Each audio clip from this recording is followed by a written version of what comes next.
देवांग कोष्टी समाजाची कुलदेवता श्री चौंडेश्वरी माता, या चौंडेश्वरी मातेचा आज श्री शाकंभरी पौर्णिमा हा महोत्सव येवल्यामध्ये मोठ्या प्रमाणात साजरा होत आहे। समाजाच्या वतीने सकाळी चौंडेश्वरी मातेला दुग्धाभिषेक करण्यात आला। त्यानंतर दुपारी व सायंकाळी समाजातील प्रत्येक घरातून पुरणपोळीचा नैवेद्य अर्पण केला जातो। तसेच सायंकाळी श्री चौंडेश्वरी मातेची सामुदायिक महाआरतीचं आयोजन देखील करण्यात आलेलं आहे।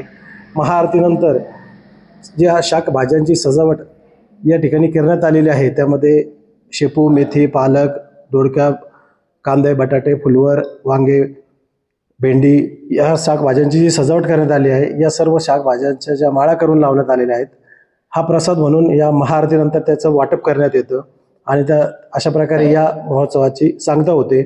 महाराष्ट्रातील बऱ्याच ठिकाणी आज हा उत्सव मोठ्या प्रमाणात साजरा केला जातो।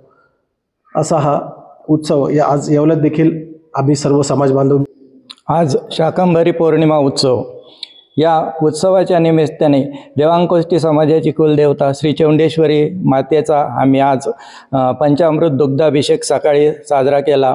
त्याचबरोबर आजच्या या निमित्ताने सर्व शाकभाज्या आणून त्या माळांची सजावट श्री चौंडेश्वरी मातेला केली।